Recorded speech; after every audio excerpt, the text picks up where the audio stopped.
Well, here it is, 3321 Girard Avenue South in Minneapolis. This is looking north up Girard. You can see the cars driving, not that car, but 2 more blocks up is Uptown.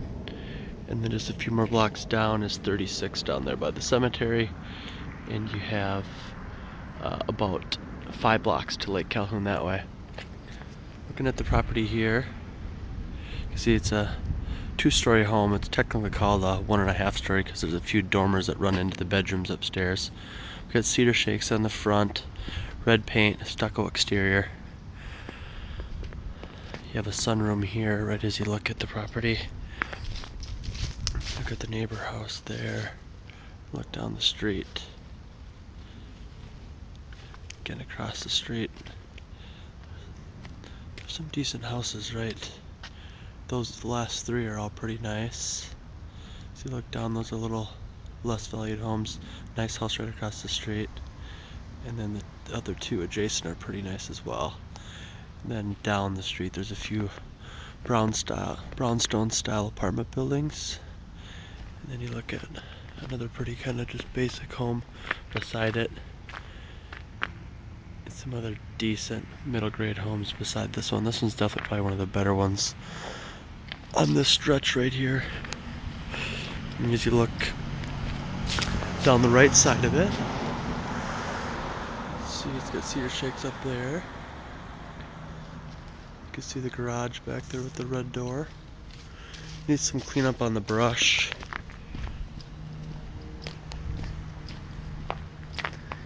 We'll walk around the side.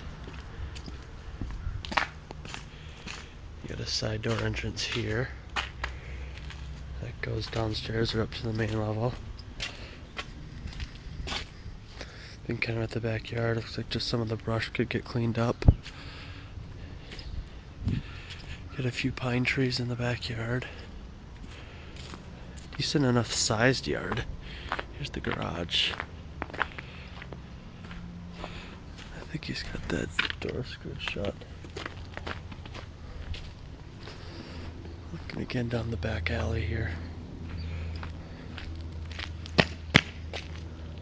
It's a 1-car detached garage. Looks like it's in decent shape, but if you want to do a, I don't know if it'll open or not. Looking at the back side of the house. The roof's tired, definitely needs to be replaced. Got a little bump out here off the kitchen.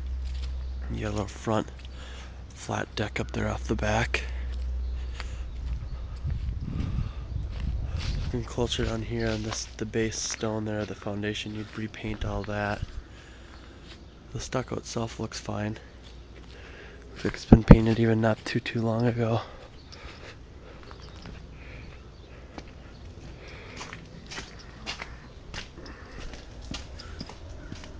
You walk around back around the front. We'll come on into this entry area.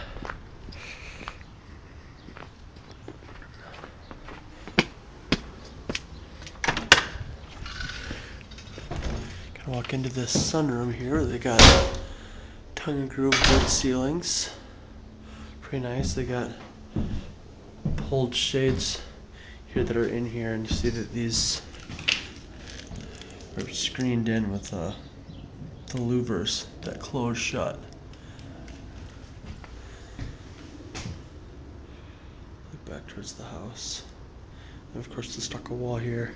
You got painted wood floors. Probably slap a fresh coat of paint on those as well. As you walk in, you got an all wood door. And all of the trim has been freshly restained in millwork. Got large big base trim. Got a crack on one window right there that should be replaced. The big 8-inch crown molding all the way around. And it's looking back to the entryway here, kind of in the main level living room here. The floors are all hardwood throughout. Overall, the floors don't have a lot of roll to them. They're pretty even and level. They need to be refinished and sanded. We have prices on that. It'd be about $2,500. You have the roof replacement, tear off and replacement.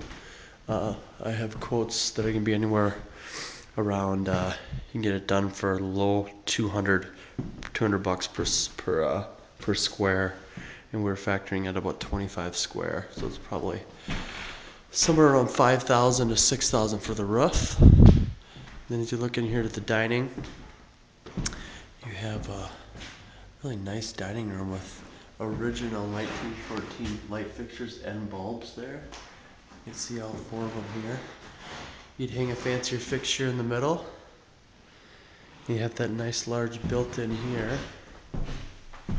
Maybe this will give it a little more light. It's tough to kind of to see it. It's a nice built-in with some drawers. Some drawers here. Just kind of looking back to the entryway. The kitchen's where you probably stick a lot of money. The most money is looking here at the kitchen. You'd replace all the flooring, put a hard surface tile down. You'd pull all the cabinets, redo all the cabinets, and redo all the countertops. That bid I will have in the analysis I send you. But you do new appliances. You'd pull everything out, measure new cabinets, put granite stone countertops in, a new sink. Of course, new all plumbing fixtures, new light fixtures there, new light fixtures here. You would paint any windows that need any drastic attention in here. This one you just kind of try to reseal it and repaint it and leave it as it is. All the windows you'd leave, replace any panes that have broken glass in them. This goes to the downstairs and the side door. We'll go upstairs first. Here's a nice, hard to see, but this is kind of a nice locker here.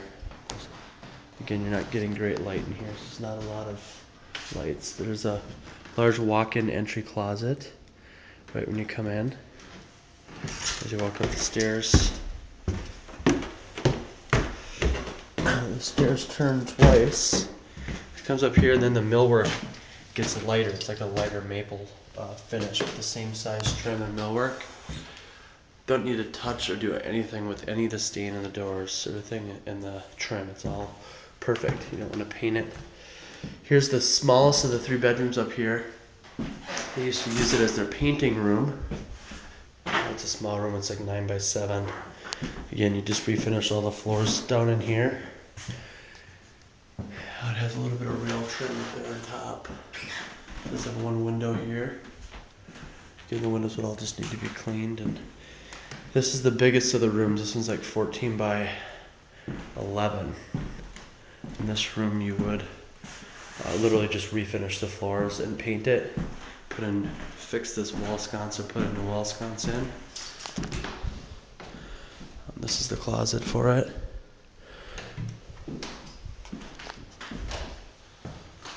You can kind of see that lighter trim and millwork. Again, here's the dormer area of this bedroom, and that's why they have to call it a story and a half, because there's that dormer area there. This is looking out to the front street. You can see this roof a little bit better here. It does have gutters on it. You just clean those out and keep the gutters, but all the windows move and are operable. They're not painted in or anything like that. So you go down the hallway, you get into the 3rd bedroom. This one needs the vinyl floor, the vinyl scrape back off of it. Talked to my floor guy, and that's no problem. They can do it. Again, this room's about the same size as the other room. It's 13 by 11. Actually, it's 14 by 11. Looking back at it here, has the 2 windows in it. And again, we just put some fancier sconces on the walls. And there's that dormer area. Looking here, you have an outside door that goes to an upper patio, little deck. That front rail, that top rail, just have to get painted red with a red Sears paint, which we have. You have a little storage area here, right behind the bathroom. This is the bathroom up here that would need a remodel. It's probably about, in this bathroom, there's about $4,000 approximately if you had a contractor do it. You take out all the floors, the tub, the vanity, do a remodel in here. You'd have a new vanity area. You have a new shower that was tiled up and all the way around. That window there you'd waterproof. You'd likely just take the window itself out and just block the window with a waterproof block. And then you'd tile up all the way around to make it nice and fancy in here. And then there's the scuttle hole going upstairs into the attic.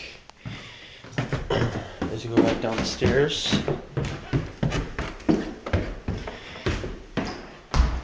you know, a guy'd probably just pop the pins on this door here, take the pins out so it's open into the kitchen. But as you come downstairs, this is where you'd add some finished square footage. You of course carpet the stairs there, coming down, and then I'm going to turn some lights on here.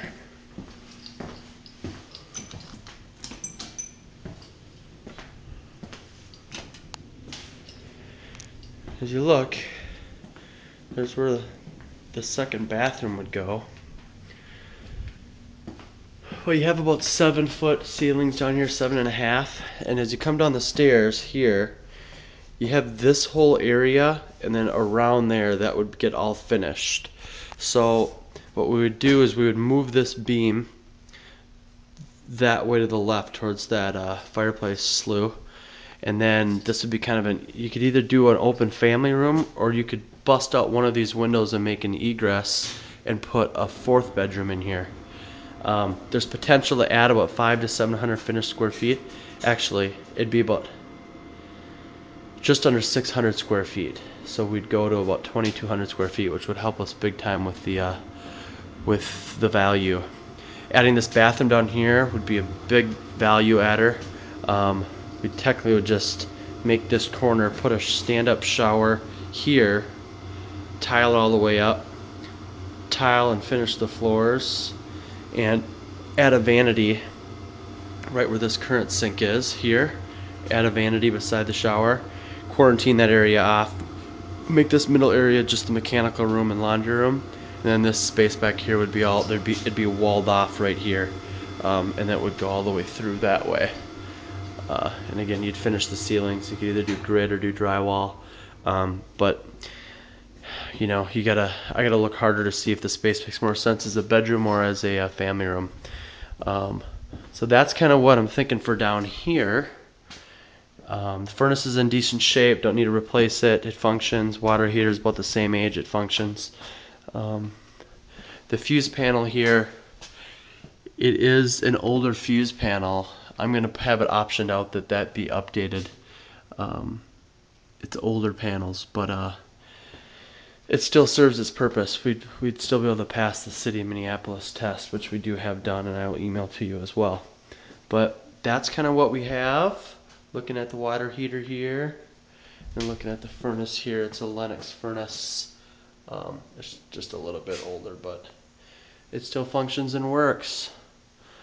So that's what we have. We will be in touch to discuss further and go from there.